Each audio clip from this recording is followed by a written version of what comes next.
I'm here with Mike McCready, who is the head of a company called Platinum Blue. And I would call Mike a genius, but that would suggest that he was pre-modern in some way. So I think I'll just say that he's very, very smart. And we're going to take things down a few notches. We're going to do a musical intervention. I am someone who used to buy lots and lots and lots of music, 3 albums a week in the 80s and early 90s. Now I buy none at all. I am the problem with America's music industry. And I don't buy music anymore because I don't know what to buy. And so I have turned to Mike to help solve this problem. And he's going to take me by the hand and tell me what I ought to be downloading off iTunes. Now, my first question, though, is I am at the moment inundated with people telling me what I should buy based on my preference. If I go on Amazon and I buy a CD, Amazon will say, you know, I should buy, if I like this, then I will also like this, this, and this. That's not what you're doing. No, not at all. That's an interesting approach, and it was the first approach that the idea of music recommendation came from Amazon when they first launched their service. But the idea of the social recommendation, that's actually called collaborative filtering, is a bit antiquated at this point because you're only tying yourself into your demographic. We have, as humans, kind of conflicting psychological needs. One need being to feel the belonging to a social group, but we also have this other need to feel like a unique individual and to make discoveries on our own and bring them to our social group. And sometimes what your social group is listening to is a product of the culture you're brought up in. But you might have interests that lie far outside that social context that you live in.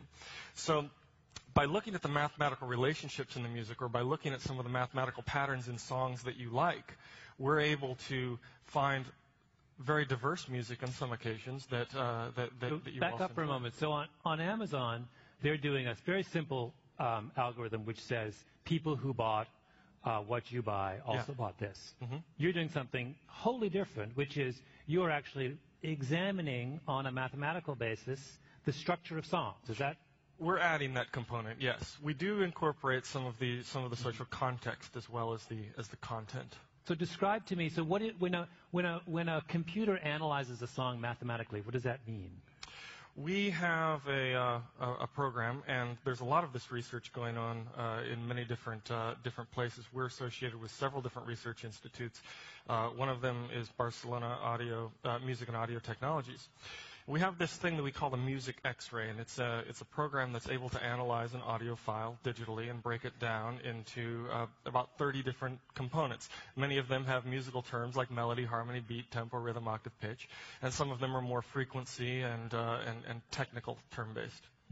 So by looking at these components or features in a song, we're able to see how they fit together and how those particular patterns or in the way they fit together appeal to the human mind. So how do you represent, if I do an analysis of an individual song, how do you represent that song's pattern? I mean, I'm assuming that each song has a kind of fingerprint based on all of these various dimensions. Yeah, that's right. You can start with basically any song and assign what we have a long alphanumeric code for each one of these attributes. And when you then analyze subsequent songs, you simply, the computer is able to see how different the next song is from the original one. We place the original song perhaps in the center of a piece of paper and start looking at distance of differences. So now, by the way, before we go any further, you're talking about all songs or just rock songs? No, all songs. Anything that would be considered musical.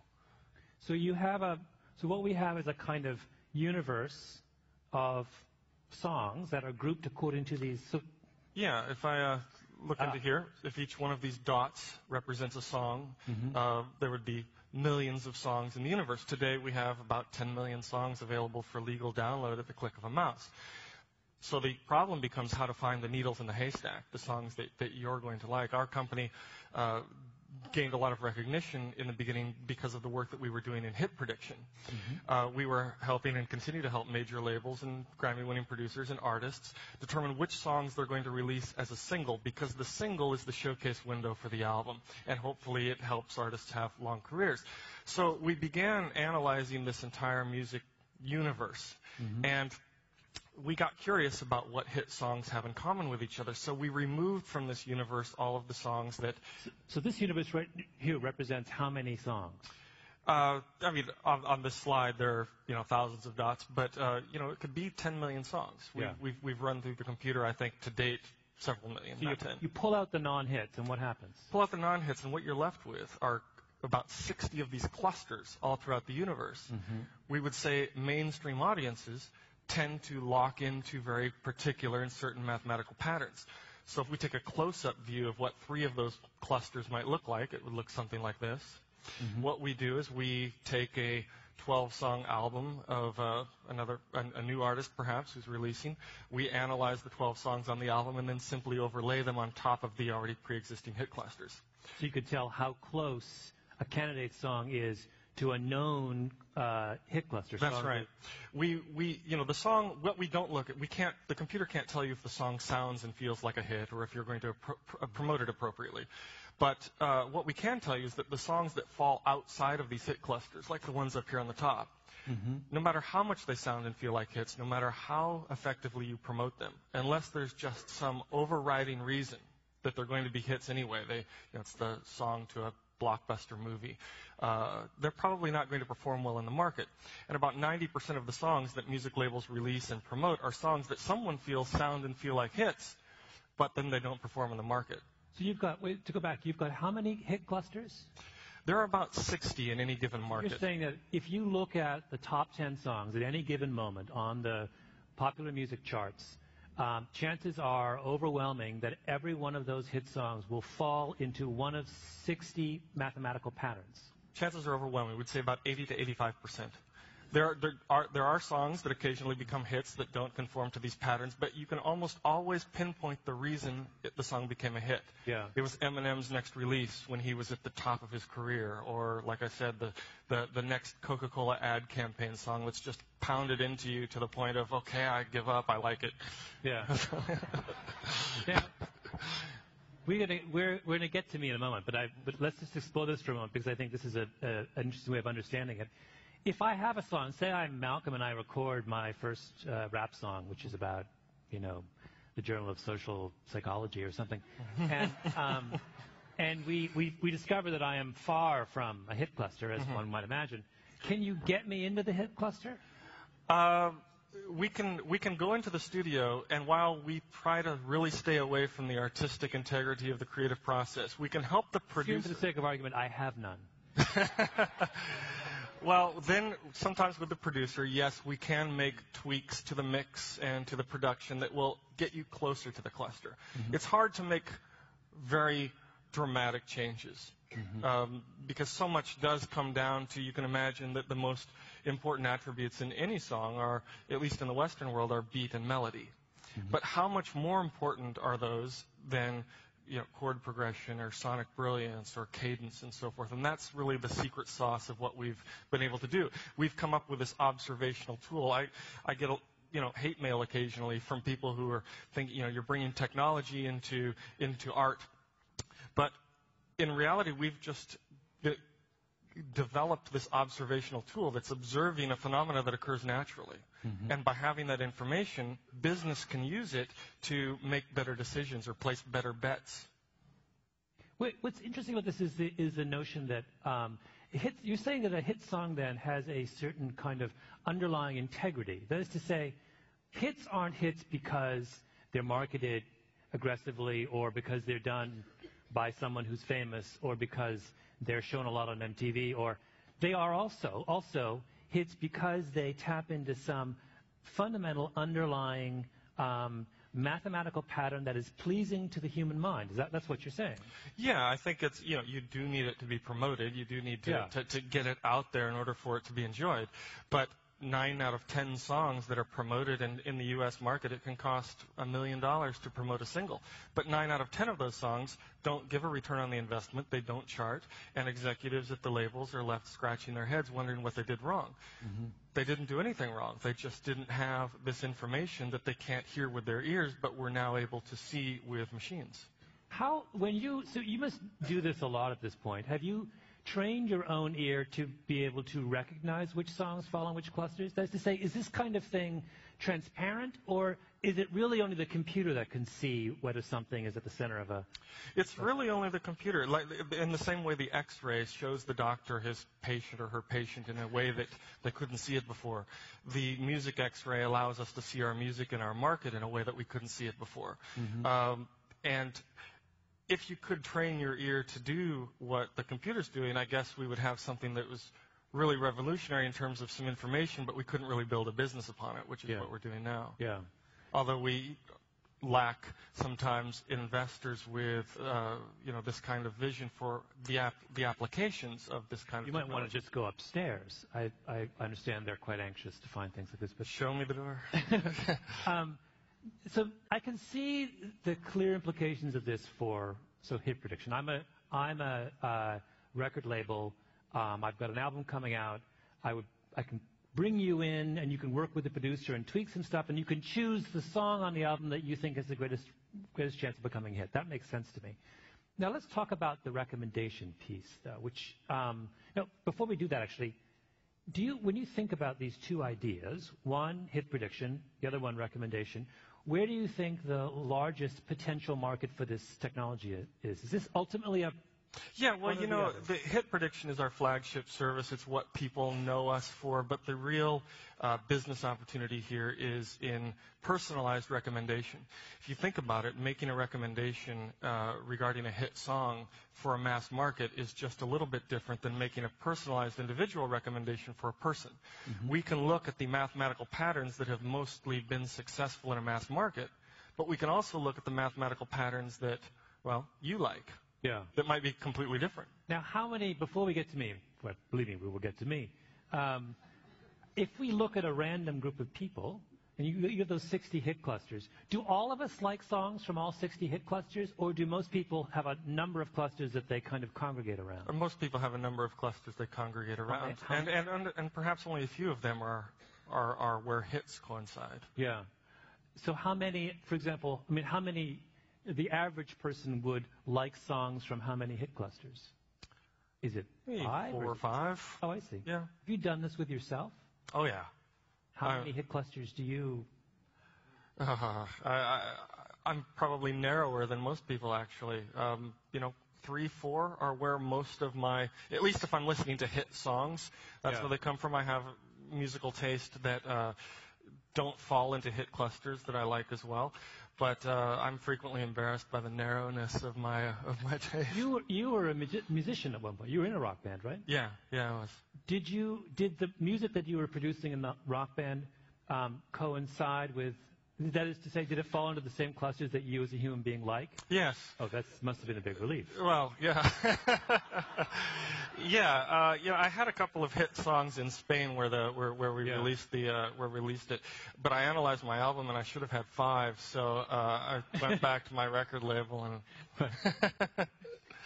So how would one talk for a minute about if we were to use this as a kind of recommendation engine for people like me? Mm-hmm. How does one go about doing that? What would the sort of model for using a technology like this look like?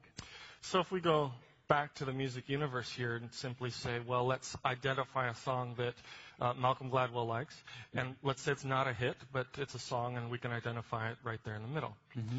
What we would do is we would then look, because songs that are mathematically similar to each other are in close proximity to each other in this universe, we could simply draw a sphere around that song and say, the songs that fall within this vicinity are songs that you're probably going to like. Now, you might also like a song out on the fringe of the universe where we would simply draw another circle as well. So that's not the only place where your music taste is, but that is one of the places. Yeah.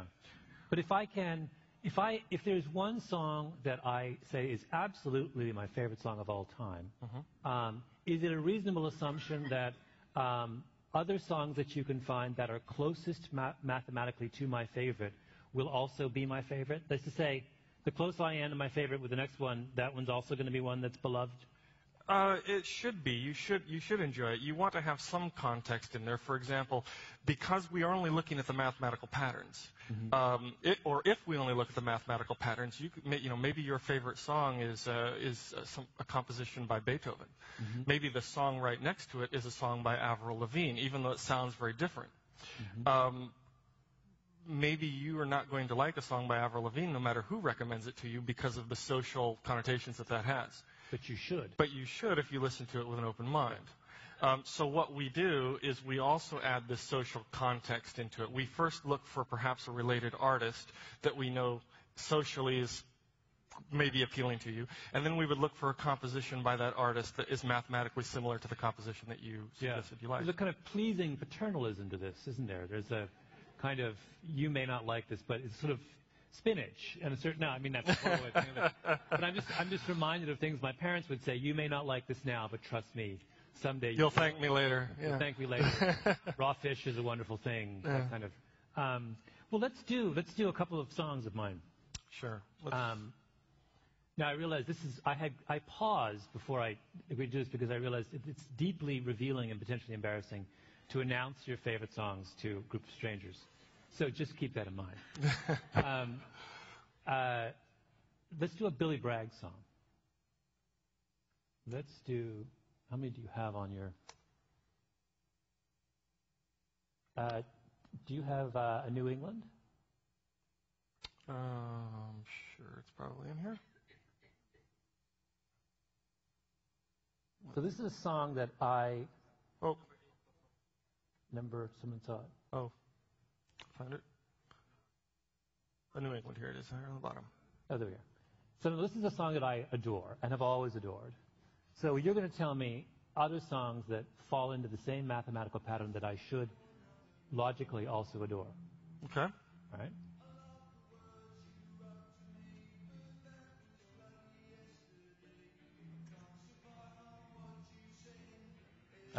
Raise this up a little bit so we can see the cluster a little bit better. How would you describe this? So we have Pete Seeger, The Clash, Woody Guthrie, Morrissey, Frank, whoever Frank is. Yeah.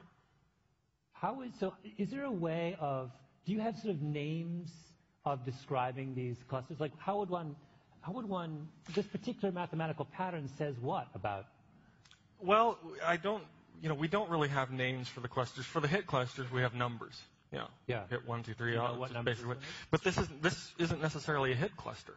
This is based on a song that you like, that could be associated with a hit cluster. Yeah. But is looking at a New England as the center of the cluster and then saying what is right around there, regardless of whether that song was a hit or not. Can you tell me now? Do you know whether this is a hit cluster or not, or whether it's close to a hit cluster? I can't tell on this particular application, but we can know that. It would be enormously comforting to me if it was. Because you're such a conformist. Well, that's not. So there's nothing. But I look at these things and I see that when I raised this question of whether this is potentially embarrassing, I see nothing potentially embarrassing in that list. Right? Morrissey, lovely. Well, that is, again, because we're using both the social context to first find artists that are kind of socially or culturally in the same sphere, and then looking for their compositions. We can do it looking only at the mathematical relationships, and you'll get a bolder kind of recommendation that probably pushes your horizons. So let's try another song. Let's look up some Nirvana. Okay. Let's do Man Who Ruled the World. If you've got that. I don't want to pull my thing down here.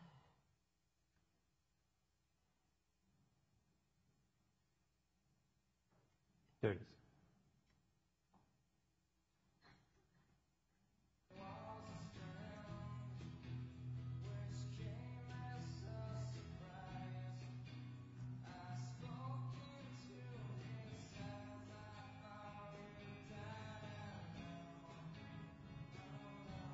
Oh, I see.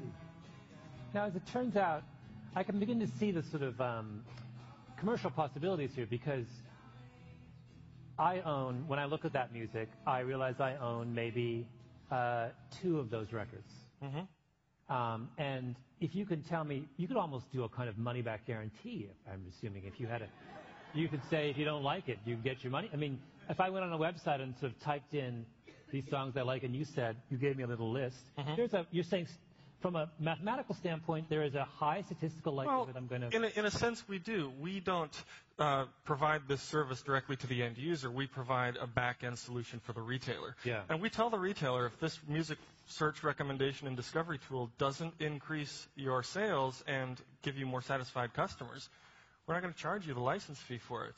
Mm-hmm. So, there is a very clear business application here that helps the retailer, of course, sell more music, but in the end, it helps the consumer broaden their musical horizons. And like you said, it's been a while since you've purchased music, and you want to. You love music. Now, if I go around the circle, can I hear? I can't pick up the underlying similarities between all these songs, can I? Probably not. No. Which not again even is on a kind of unconscious basis.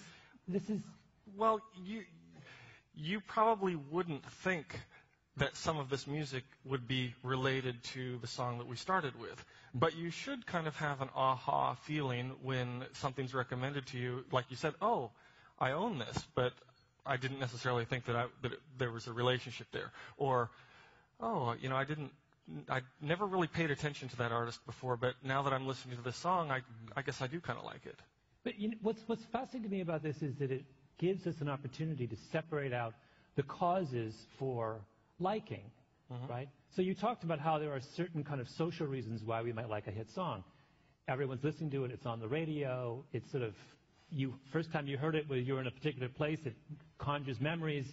You would have had to be blind, deaf, and dumb not to, like Gnarls Barkley last summer, right? Mm-hmm. You couldn't turn the corner without someone, But this is you're teasing out that aspect of liking that is personal and structural, and shedding that aspect of liking that is social and contextual, right? We can. Again, we try to incorporate both in the final product because it does, the recommendation engines of the future, both for media, music, as well as for really all products, are going to kind of seamlessly be woven into our lives. Mm-hmm. But they should recommend things to you that are familiar enough that you feel that they know you. But they should also recommend things that are different enough or just beyond your horizons enough to make you feel it's pushing you to grow and expanding who you are. At the same time, it should grow with you. It should know the difference between Malcolm at age 25 and Malcolm at age 35 and Malcolm at age 45. Do you see sort of cluster creep? That is to say, does over the course of my adulthood, am I moving from one mathematical pattern to another? People grow, and as you expand your horizons, you start liking or trying things that maybe you didn't try before, so you add perhaps areas of the music universe to your repertoire of taste. Let's do one more. And this one this is deeply embarrassing. This is one of my guilty pleasures. It's Long December by Counting Crows. By? The Counting Crows. I'm sorry, I didn't hear you. When I mentioned Counting Crows to Mike earlier, and a kind of look of disgust just kind of went across his face. He's like, I respected you until that moment. But now that you say that liking is based on deep underlying mathematical patterns, that's my excuse. There you go. I don't like the Counting Crows. I like the patterns. You actually maybe came across A Long December by Counting Crows by accident. Had you started with something that, you liked better, we maybe could have introduced it to you as, I like this. That's too bad. All right, let's see. So what this service is doing at this point is bailing me out. It's allowing me to like other songs that are like this, but without having to listen to. Well, I wouldn't describe Sheryl Crow as bailing me out, is the problem. Now, these are all, if I look at these choices, these are all highly conserved. They are within the genre of the Counting Crows. That's right. REM band. So do that thing that you mentioned you can do where you lift those constraints and you go across. Completely give you some recommendations that are outside your horizons. Yeah, I want everything. Or at least surprising. You might get some of these same ones in here. Yeah. But if we do this only on the basis of the underlying mathematics. And it's not going to work or what? Let's find out. Uh-oh. Did it change? No. Well, leave it to technology to not work during a presentation, right? Well, I guess we can... Let me see if I can get it to go off of that one. Actually. We'll do something similar here. Nope, it's not going to do it. How frustrating that at the moment where I was going to be delivered from my reliance on the Counting Crows, I was let down by technology. That's strange because it was working before we started. Well, now we're both embarrassed. No, but the idea. Oh, look, we have a. Oh no, we don't have a. But the notion is that you would have, when you clicked on that, pulled up songs from absolutely every. Pulled up songs that are only based on the. You could have told on the mathematical property. You could have told me the songs composed by Beethoven and Chopin that most resemble those of the Counting Crows. Yeah, we could do that. Somewhere, I think people are rolling over in their graves. Somewhere in Germany, but that. You know, I think I actually know why that's turned off because it does provide these recommendations that are somewhat outlandish. I think the people in my office are protecting me from Well, thank you very much, Mike. Well, thank you. It's been a real eye opener.